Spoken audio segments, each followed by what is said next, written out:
మాదిగా ఉపకులాల వాళ్ళందరూ కూడా వాళ్ళతో సన్మానం చేస్తున్నారు రేవంత్ రెడ్డి గారు. ఆయన మంత్రివర్గంలో ఉన్నటువంటి జూపల్లి కృష్ణారావు గారికి పాలాభిషేకం చేయడం జరుగుతుంది.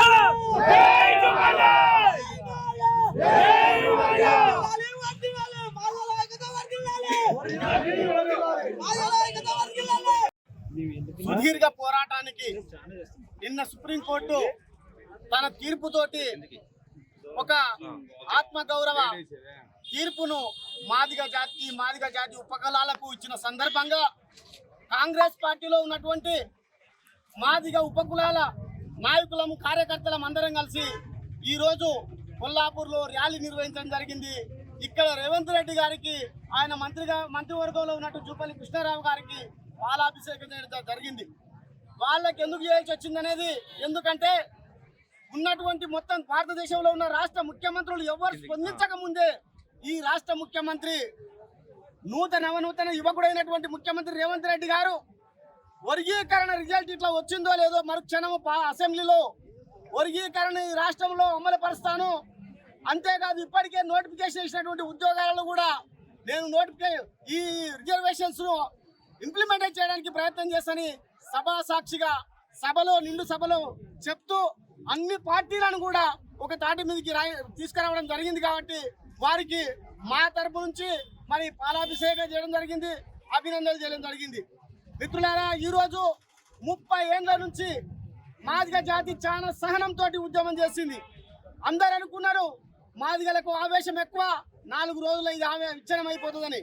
కానీ సుదీర్ఘమైన పోరాటంతో ఒక రాజనీతితోటి బాబాసాహెబ్ అంబేద్కర్ రాసిచ్చినటువంటి రాజ్యాంగంలో ఉన్నటువంటి హక్కుల ద్వారా, రాజ్యాంగ శాసనం ద్వారా ఇవాళ మేము తీర్పు పొందడము, ఇది తీర్పు ఏ ఒక్కరి విజయం కాదు, ఎవరినో అవమానపరచడం కాదు, ఎవరినో బతుకులను చెడగొట్టడం కాదు. ఇది రిజర్వేషన్ల ఉద్దేశమే ఫలాలు అందరి ప్రజలకు హక్కులు కల్పించడం, అవకాశాలు కల్పించడం. ఆ అవకాశాలు రానటువంటి ప్రజలు ఇవాళ వీధుల్లోకి వచ్చారు. వీధుల్లోకి వచ్చి రాజ్యాంగ పరంగానే వాళ్ళు హక్కులు పొందారు. కాబట్టి మిగతా షెడ్యూల్ కులాల్లో ఉన్నటువంటి 56 కులాలు, నా మాల సోదరులు, ఆ మాల ఉపకులాల వాళ్ళు, మాదిగ ఉపకులాల వాళ్ళు అందరూ కూడా మళ్ళీ ఎస్సీల జెండాకి ఎజెండా మనది అంటరానితనానికి అవమానపడడానికి ఉన్నటువంటి వాళ్ళం. కాబట్టి మనమందరం ఒకటిగా ఉండి మిగతా ఫలాలు రాబట్టుకోవడం కోసము మనమందరం ముందుకు పోవాల్సినటువంటి అవసరం ఉంది తప్ప మనం ఎవరము మనము శత్రులం కాదు. అంటరానటువంటి వాళ్ళము, అవకాశాలు పొందినటువంటి వాళ్లకు అవకాశాలు కల్పించాలన్నదే రాజ్యాంగ ఉద్దేశం. కాబట్టి ఆ అవకాశాలు ఇవాళ ఎస్టీలలో వివక్షత ఉంది.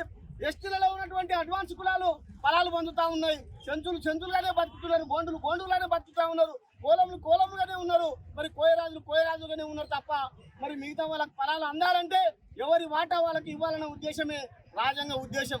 అట్లాగనే ఎస్సీలో ఉన్నటువంటి రిజర్వేషన్ వ్యవస్థ కూడా కులాల దామాష పద్ధతిగా ఇవాళ కేటగిరీ వైజ్గా కేటాయించడం జరుగుతుంది తప్ప ఎవరి హక్కులు గుంజి ఇంకోరికి ఇవ్వడం లేదు గతంలో. కాబట్టి ఎస్సీలో ఉన్నటువంటి 56 కులాలు అందరూ కూడా మళ్ళీ మన లక్ష్యం మనవాద వ్యవస్థ కాబట్టి, మన లక్ష్యం హక్కులను సాధించుకోవడం కాబట్టి మనం అందరం యూనిట్గా ఉండే ఆ హక్కుల సాధన కోసం ముందుకు పోసేటువంటి అవసరం ఉందని చెప్పి మాకు ఈ రాష్ట్రంలో ఇమ్మీడియట్లీ ఇంప్లిమెంటేషన్ చేస్తున్నందుకు రేవంత్ రెడ్డి గారిని మరి మేము అభినందిస్తున్నాము, గౌరవిస్తున్నాము. ఆ గౌరవంలో భాగంగానే ఇవాళ పాలాభిషేకం చేయడం జరిగింది.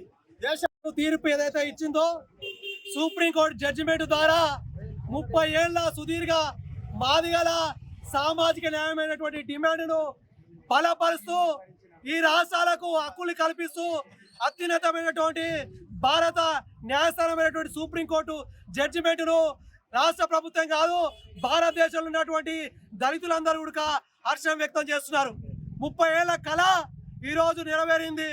ఈరోజు మరి రాష్ట్ర ప్రభుత్వం కానీ మా ముఖ్యమంత్రి రేవంత్ రెడ్డి గారు తెలంగాణలో ఎమ్మడ జడ్జిమెంట్ వచ్చిన తర్వాత ఈ రాష్ట్రంలో వర్గీకరణ ఉపవర్గీకరణ చేస్తామని ప్రకటించినటువంటి ఏకైక ముఖ్యమంత్రి ఈరోజు రేవంత్ రెడ్డి గారు.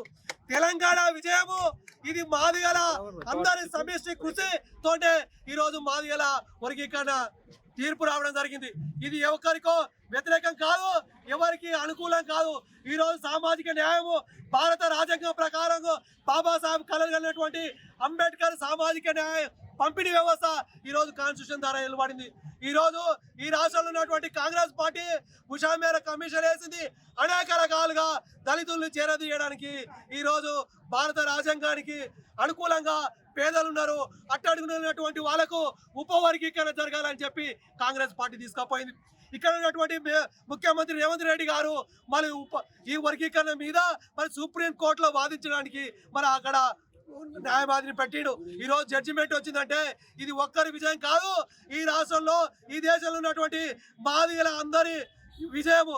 ఈరోజు ఇక్కడ ఉన్నటువంటి మంత్రి గారు మరి జూపల్లి కృష్ణారావు గారు ఎల్లవేళలా వర్గీకరణ ఉద్యమానికి ఏ రోజు వర్గీకరణ ఉద్యమం జరుగుతుందన్న ఆర్థిక వనరులు సాయం చేస్తూ అండదండలుగా ఉంటూ ఈరోజు తెలంగాణలో జరుగుతున్నటువంటి తెలంగాణ ఉద్యమానికి కానీ వర్గీకరణ ఉద్యమానికి కానీ కృషి చేసినటువంటి మంత్రివర్యులు జూపల్లి కృష్ణారావు గారికి ఈరోజు ధన్యవాదాలు తెలుపుతున్నాం.